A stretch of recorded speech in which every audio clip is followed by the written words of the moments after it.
Decreto-Lei nº 201, de 27 de fevereiro de 1967. Dispõe sobre a responsabilidade dos prefeitos e vereadores, e dá outras providências. O Presidente da República, usando da atribuição que lhe confere o parágrafo 2º, do artigo 9º, do Ato Institucional nº 4, de 7 de dezembro de 1966, decreta. Artigo 1º. São crimes de responsabilidade dos prefeitos municipal, sujeitos ao julgamento do Poder Judiciário, independentemente do pronunciamento da Câmara dos Vereadores.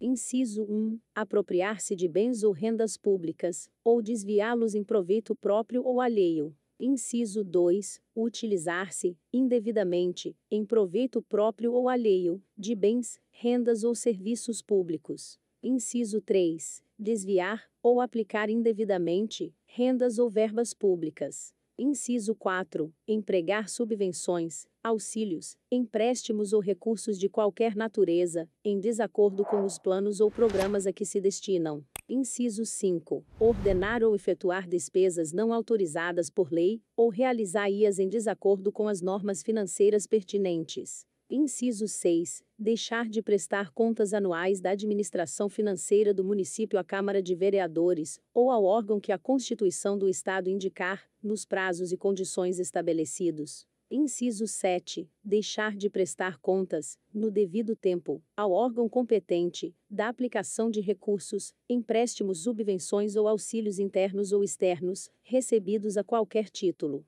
Inciso 8. Contrair empréstimo, emitir apólices, ou obrigar o município por títulos de crédito, sem autorização da Câmara, ou em desacordo com a lei. Inciso 9. Conceder empréstimo, auxílios ou subvenções sem autorização da Câmara, ou em desacordo com a lei. Inciso 10. Alienar ou onerar bens imóveis, ou rendas municipais, sem autorização da Câmara, ou em desacordo com a lei. Inciso 11. Adquirir bens, ou realizar serviços e obras, sem concorrência ou coleta de preços, nos casos exigidos em lei. Inciso 12. Antecipar ou inverter a ordem de pagamento a credores do município, sem vantagem para o erário. Inciso 13. Nomear, admitir ou designar servidor, contra expressa disposição de lei. Inciso 14. Negar execução à lei federal, estadual ou municipal, ou deixar de cumprir ordem judicial, sem dar o motivo da recusa, ou da impossibilidade, por escrito, à autoridade competente.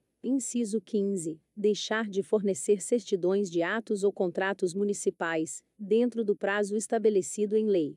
Inciso 16. Deixar de ordenar a redução do montante da dívida consolidada, nos prazos estabelecidos em lei, quando o montante ultrapassar o valor resultante da aplicação do limite máximo fixado pelo Senado Federal. Inciso 17. Ordenar ou autorizar a abertura de crédito em desacordo com os limites estabelecidos pelo Senado Federal, sem fundamento na lei orçamentária, ou na de crédito adicional, ou com inobservância de prescrição legal. Inciso 18. Deixar de promover, ou de ordenar, na forma da lei, o cancelamento, a amortização ou a constituição de reserva, para anular os efeitos de operação de crédito realizada com inobservância de limite, condição ou montante estabelecido em lei. Inciso 19. Deixar de promover, ou de ordenar a liquidação integral de operação de crédito por antecipação de receita orçamentária, inclusive os respectivos juros e demais encargos, até o encerramento do exercício financeiro.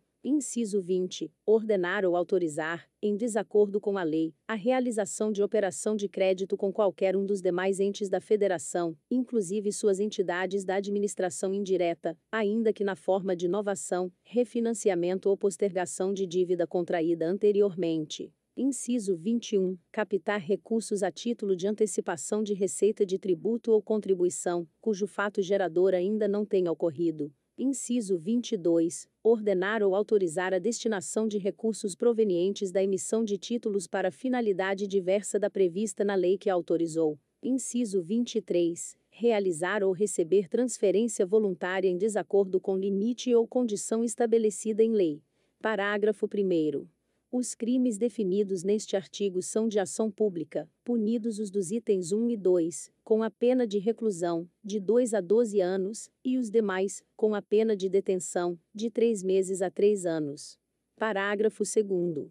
A condenação definitiva em qualquer dos crimes definidos neste artigo acarreta a perda de cargo e a inabilitação, pelo prazo de 5 anos, para o exercício de cargo ou função pública, eletivo ou de nomeação, sem prejuízo da reparação civil do dano causado ao patrimônio público ou particular. Artigo 2º. O processo dos crimes definidos no artigo anterior é o comum do juízo singular, estabelecido pelo Código de Processo Penal, com as seguintes modificações. Inciso 1. Antes de receber a denúncia, o juiz ordenará a notificação do acusado para apresentar defesa prévia, no prazo de 5 dias. Se o acusado não for encontrado para notificação, ser-lhe-á nomeado defensor, a quem caberá apresentar a defesa, dentro no mesmo prazo. Inciso 2. Ao receber a denúncia, o juiz manifestar-se-á, obrigatória e motivadamente, sobre a prisão preventiva do acusado, nos casos dos itens 1 e 2 do artigo anterior, e sobre o seu afastamento do exercício do cargo durante a instrução criminal, em todos os casos. Inciso 3. Do despacho, concessivo ou denegatório, de prisão preventiva, ou de afastamento do cargo do acusado, caberá recurso, em sentido estrito, para o tribunal competente, no prazo de 5 dias, em autos apartados. O recurso do despacho, que decreta prisão preventiva, ou afastamento do cargo terá efeito suspensivo. Parágrafo 1º. Os órgãos federais, estaduais ou municipais, interessados na apuração da responsabilidade do prefeito, podem requerer a abertura do inquérito policial ou a instauração da ação penal pelo Ministério Público, bem como intervir, em qualquer fase do processo, como assistente da acusação. Parágrafo 2º. Se as previdências para abertura do inquérito policial ou instauração da ação penal não forem atendidas pela autoridade policial ou pelo Ministério Público Estadual, poderão ser requeridas ao Procurador-Geral da República. Artigo 3º. O vice-prefeito, ou quem vier a substituir o prefeito, fica sujeito ao mesmo processo do substituído, ainda que tenha cessado a substituição. Artigo 4º. São infrações político-administrativas dos prefeitos municipais sujeitas ao julgamento pela Câmara dos Vereadores e sancionadas com a cassação do mandato. Inciso 1. Impedir o funcionamento regular da Câmara. Inciso 2. Impedir o exame de livros, folhas de pagamento e demais documentos, que devam constar dos arquivos da Prefeitura, bem como a verificação de obras e serviços municipais, por comissão de investigação da Câmara ou auditoria, regularmente instituída. Inciso 3. Desatender, sem motivo justo, as convocações ou os pedidos de informações da Câmara, quando feitos a tempo e em forma regular. Inciso 4. Retardar a publicação, ou deixar de publicar as leis e atos sujeitos a essa formalidade. Inciso 5. Deixar de apresentar à Câmara, no devido tempo, e em forma regular, a proposta orçamentária. Inciso 6. Descumprir o orçamento aprovado para o exercício financeiro. Inciso 7. Praticar, contra expressa disposição de lei, ato de sua competência, ou omitir-se na sua prática. Inciso 8. Omitir-se ou negligenciar na defesa de bens, rendas, direitos ou interesses do município sujeito à administração da Prefeitura. Inciso 9. Ausentar-se do município, por tempo superior ao permitido em lei, ou afastar-se da Prefeitura, sem autorização da Câmara dos Vereadores. Inciso 10. Proceder de modo incompatível com a dignidade e o decoro do cargo. Artigo 5º. O processo de cassação do mandato do prefeito pela Câmara, por infrações definidas no artigo anterior, obedecerá ao seguinte rito, se outro não for estabelecido pela legislação do Estado respectivo. Inciso 1. A denúncia escrita da infração poderá ser feita por qualquer eleitor, com a exposição dos fatos e a indicação das provas. Se o denunciante for vereador, ficará impedido de votar sobre a denúncia e de integrar a comissão processante, podendo, todavia, praticar todos os atos de acusação. Se o denunciante for o presidente da Câmara, passará a presidência ao substituto legal, para os atos do processo, e só votará, se necessário para completar o quórum de julgamento. Será convocado o suplente do vereador impedido de votar, o qual não poderá integrar a comissão processante. Inciso 2. De posse da denúncia, o presidente da Câmara, na primeira sessão, determinará sua leitura e consultará a Câmara sobre o seu recebimento. Decidido o recebimento, pelo voto da maioria dos presentes, na mesma sessão será constituída a comissão processante, com 3 vereadores sorteados entre os desimpedidos, os quais elegerão, desde logo, o presidente e o relator. Inciso 3. Recebendo o processo, o presidente da comissão iniciará os trabalhos, dentro em 5 dias, notificando o denunciado, com a remessa de cópia da denúncia e documentos que a instruírem, para que, no prazo de 10 dias, apresente defesa prévia, por escrito, indique as provas que pretender produzir, e arrole testemunhas, até o máximo de 10. Se estiver ausente do município, a notificação far-se-á por edital, publicado 2 vezes, no órgão oficial, com intervalo de 3 dias, pelo menos, contado o prazo da primeira publicação. Decorrido o prazo de defesa, a comissão processante emitirá parecer dentro em 5 dias, opinando pelo prosseguimento ou arquivamento da denúncia, o qual, neste caso, será submetido ao plenário. Se a comissão opinar pelo prosseguimento, o presidente designará desde logo o início da instrução e determinará os atos, diligências e audiências que se fizerem necessários para o depoimento do denunciado e inquirição das testemunhas. Inciso 4. O denunciado deverá ser intimado de todos os atos do processo, pessoalmente, ou na pessoa de seu procurador, com antecedência, pelo menos, de 24 horas, sendo-lhe permitido assistir às diligências e audiências, bem como formular perguntas e reperguntas às testemunhas, e requerer o que for de interesse da defesa. Inciso 5. Concluída a instrução, será aberta vista do processo ao denunciado, para razões escritas, no prazo de 5 dias, e, após, a comissão processante emitirá parecer final, pela procedência ou improcedência da acusação, e solicitará ao presidente da Câmara a convocação de sessão para julgamento. Na sessão de julgamento, serão lidas as peças requeridas por qualquer dos vereadores, e pelos denunciados, e, a seguir, os que desejarem poderão manifestar-se verbalmente, pelo tempo máximo de 15 minutos cada um, e, ao final, o denunciado, ou seu procurador, terá o prazo máximo de 2 horas, para produzir sua defesa oral. Inciso 6. Concluída a defesa, proceder-se-á a tantas votações nominais, quantas forem as infrações articuladas na denúncia. Considerar-se afastado, definitivamente, do cargo, o denunciado que for declarado pelo voto de 2/3, pelo menos, dos membros da Câmara, em curso de qualquer das infrações especificadas na denúncia. Concluído o julgamento, o presidente da Câmara proclamará imediatamente o resultado e fará lavrar ata, que consigne a votação nominal sobre cada infração, e, se houver condenação, expedirá o competente decreto legislativo de cassação do mandato de prefeito. Se o resultado da votação for absolutório, o presidente determinará o arquivamento do processo. Em qualquer dos casos, o presidente da Câmara comunicará à Justiça Eleitoral o resultado. Inciso 7. O processo, a que se refere este artigo, deverá estar concluído dentro em 90 dias, contados da data em que se efetivar a notificação do acusado. Transcorrido o prazo sem o julgamento, o processo será arquivado, sem prejuízo de nova denúncia ainda, que sobre os mesmos fatos. Artigo 6º.